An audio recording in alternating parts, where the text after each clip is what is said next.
In this video, we will practice verifying trig identities such as these, essentially proving that statements like this are true for all theta. We're going to do that by simplifying one side of the equation and showing that it equals the other side. It's very important that you only work on one side of the equation throughout the entire proof. If I were you, at the beginning of any homework or quiz or test, from memory, I would generate the following chart. You should be able to generate the following chart. Okay, in these two squares, I'm going to write the fundamental Pythagorean identity twice. And of course, I'm talking about the famous sine squared theta plus cosine squared theta is equal to 1.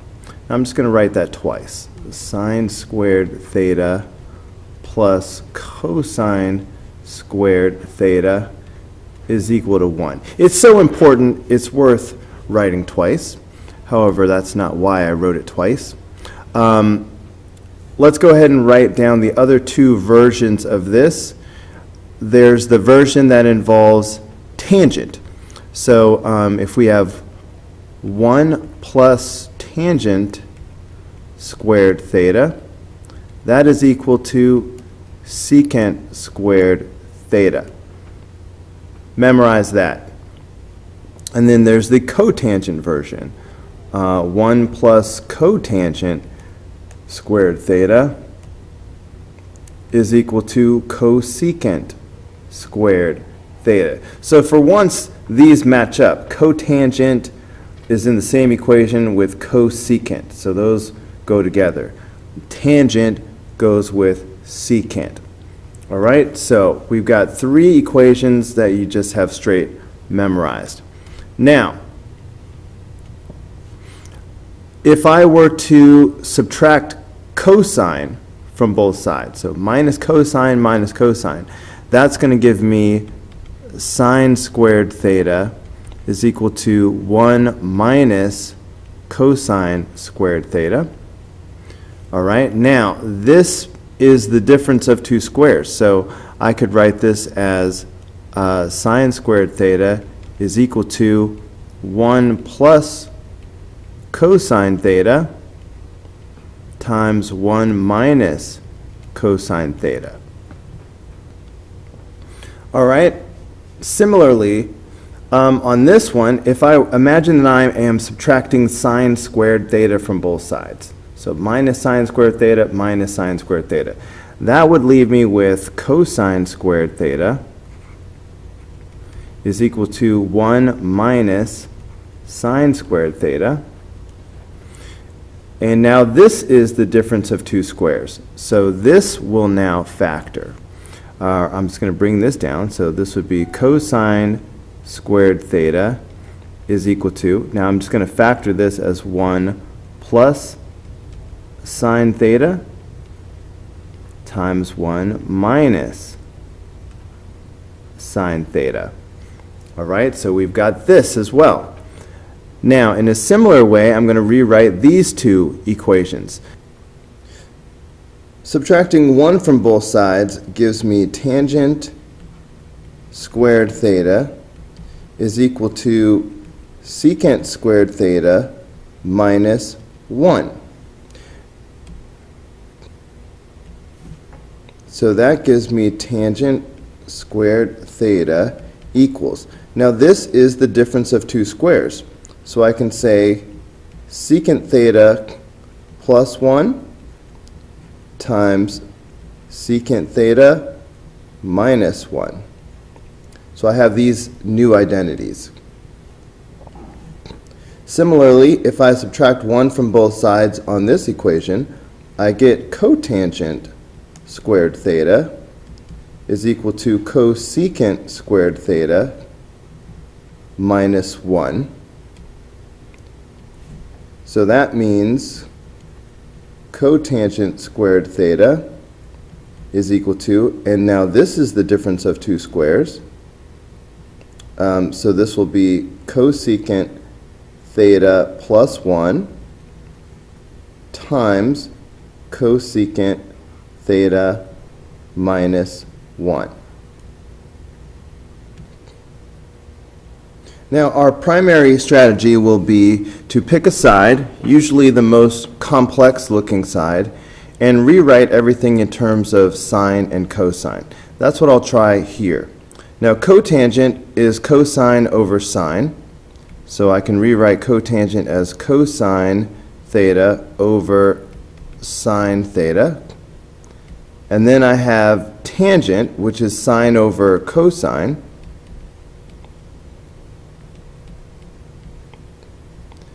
And that's supposed to equal 1. That's what we're verifying. But right away, I notice that cosine cancels out. Now remember, when you're canceling out, you're making 1. Anything divided by itself is 1. And also, sine cancels out, also making 1. So right away, we're just left with 1 equals 1. So that was pretty easy. Okay, I'm going to try the same strategy on number 2. Cosecant is the reciprocal of the sine function, so I can rewrite cosecant as 1 over sine theta. All right, that leaves cosine theta here, so I'm just going to put cosine over 1. And that's supposed to equal cotangent theta. That's what we are verifying. If I multiply these together, it would give me cosine theta over sine theta. And of course, by definition, cosine over sine is cotangent.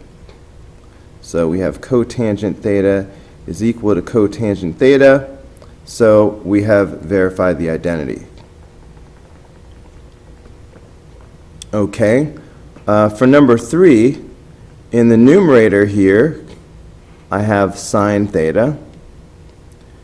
And in the denominator, I have tangent theta. And that's all equal to cosine theta. So in my numerator, there's my sine theta. And in my denominator, tangent theta, tangent, of course, is sine over cosine. When you divide by a fraction, you multiply by the reciprocal. So this would be the same thing as sine theta times, now I'm going to multiply by the reciprocal, which would be cosine theta over sine theta. And all that should equal cosine theta. Okay, and I could look at this as sine theta over 1. I guess that's not really going to be necessary because the sine theta will cancel out. We have 1 in the numerator and 1 in the denominator. And that's going to leave us with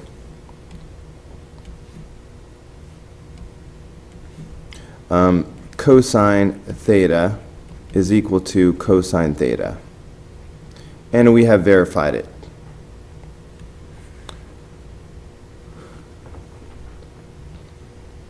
All right, for number 4, really each side looks equally as complex, so I have to choose which side I'm going to attack. I'm going to go ahead and stick with the left-hand side and see what happens. So here I've got tangent theta, and here I've got cosecant theta.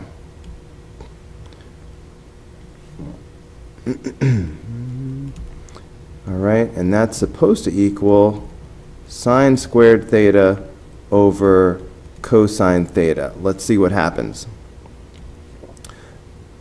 Tangent is sine over cosine, so this will be sine theta over cosine theta.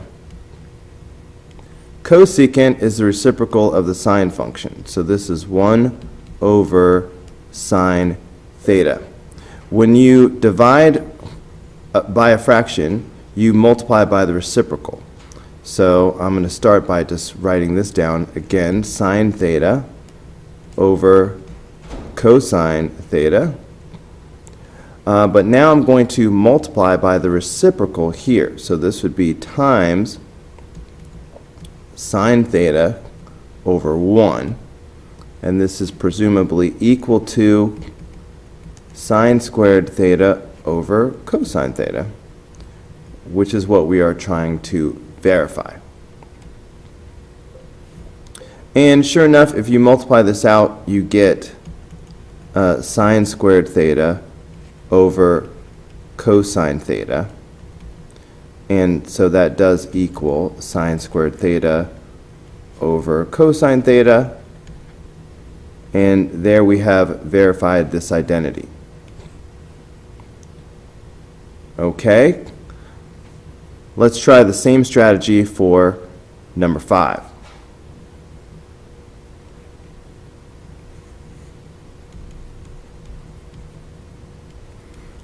Okay, as I do this, notice I only work on one side. I'm not going to rewrite secant as 1 over cosine, which it is. I'm just going to stick with the left-hand side.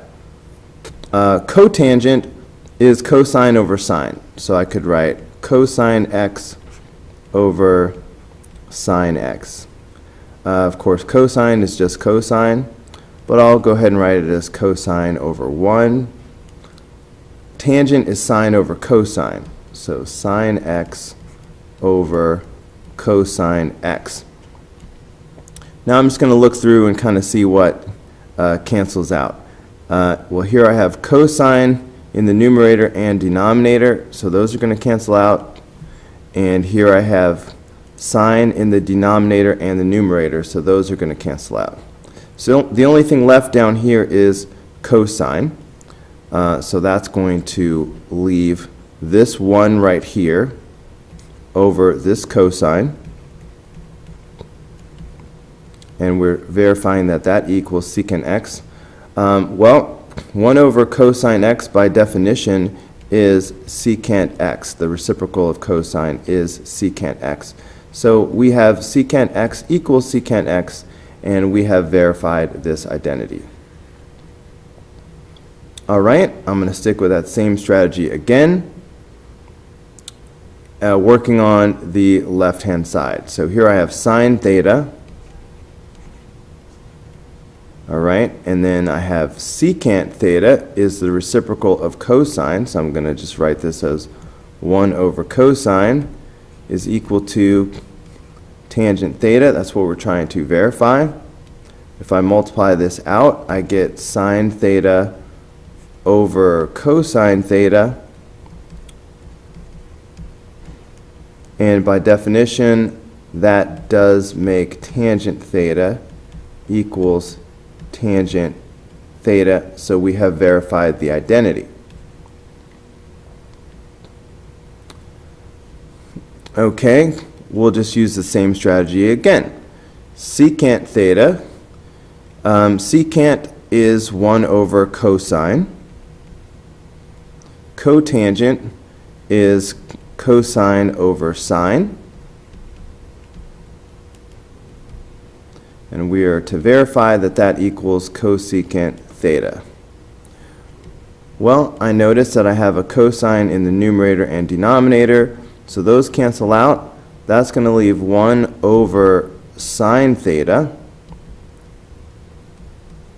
And by definition, 1 over sine theta is cosecant theta. Messed that up a little bit.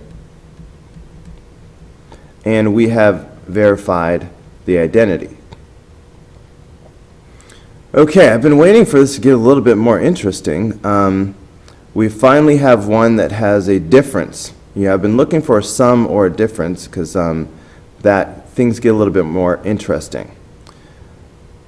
So I'm going to do something different rather than just replacing sine and cosine, because I see I've got this difference coming. It's time to take a look back at that chart that we created at the beginning of the lesson. Notice that tangent squared theta is equal to secant squared theta minus 1. So I can substitute for tangent squared theta and instead put secant squared theta minus 1. All right, and then I still have this cosine theta, and that is supposed to equal secant theta minus cosine theta. Now, we are only allowed to work on the left side of the problem from here on out, so I have to make sure to leave the right-hand side alone. Now, what I can do next is the distributive property. All right, it looks a little weird because I'm doing it from the right-hand side, but I'm going to multiply each of these terms by cosine theta. That will give me secant squared theta times cosine theta minus cosine theta is equal to secant theta minus cosine theta. Keep this side the same. Now, I will go ahead and rewrite secant squared theta in terms of cosine for a moment. Secant squared theta, well, secant is the reciprocal of cosine. So secant squared theta should be 1 over cosine squared theta. All right, that's secant squared theta rewritten. All right, and then that'll be times cosine theta minus cosine theta is equal to secant theta minus cosine theta. Okay, now keeping in mind that cosine squared theta just really means cosine theta times cosine theta. Okay, that's what this is. So that will help you see that this cosine is going to cancel out one of these two cosines, and that's going to leave behind 1 over cosine. So at that moment, now I have 1 over cosine theta minus cosine theta is equal to secant theta minus cosine theta. Okay, and of course, by definition, 1 over cosine theta is, that's what secant is, the reciprocal of cosine. So we have secant theta minus cosine theta is equal to secant theta minus cosine theta. And there we have verified the identity.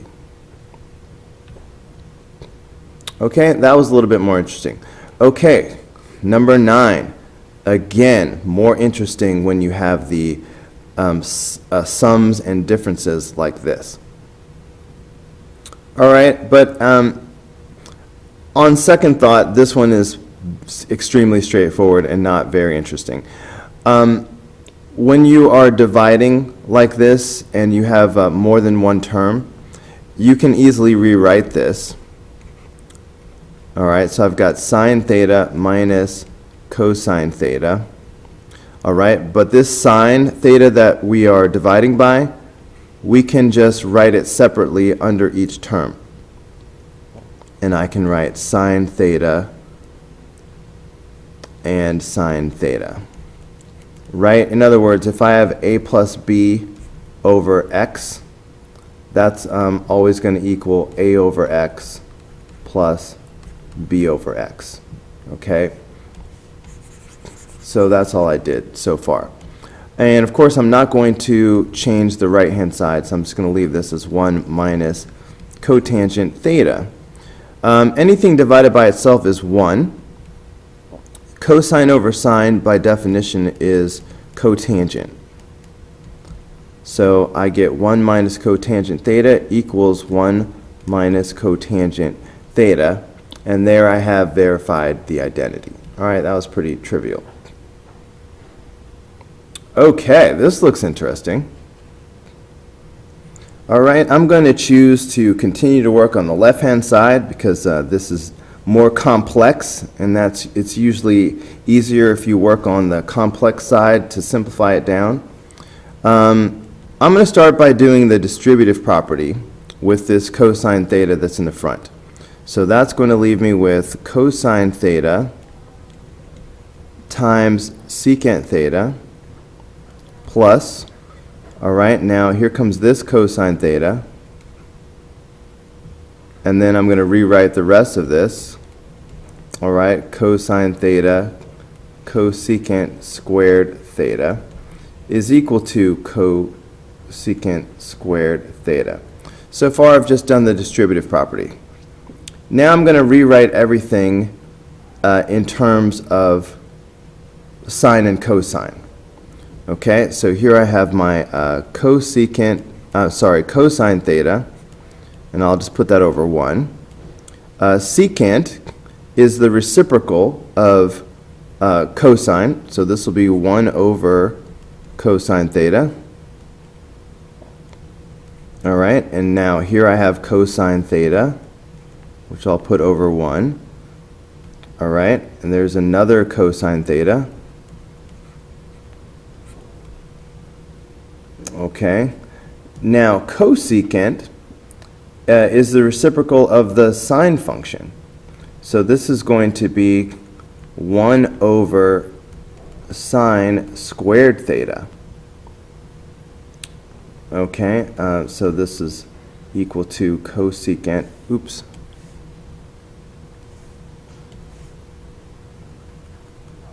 squared theta. Okay, let's see what happens. Well, I have a cosine in the numerator and denominator, so those are going to cancel out. All right, so when they cancel out, that makes 1. So from this part, I just have 1. All right, from all of this, it just makes 1.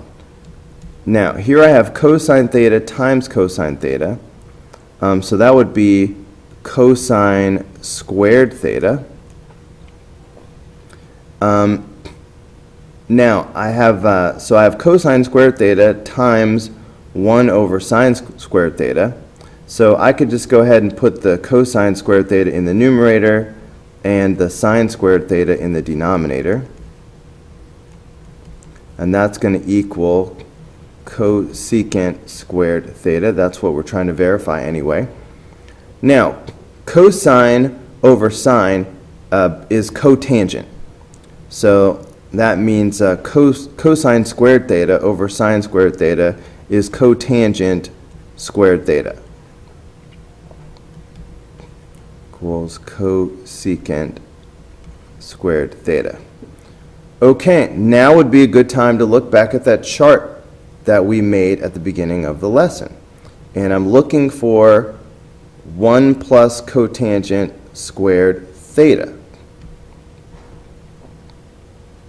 Okay, 1 plus cotangent squared theta is equal to cosecant squared theta. That's one of those that we are supposed to memorize. These yellow ones you have to just straight memorize. And the blue and the pink follow from that. Okay, so it equals cosecant squared theta, just straight away.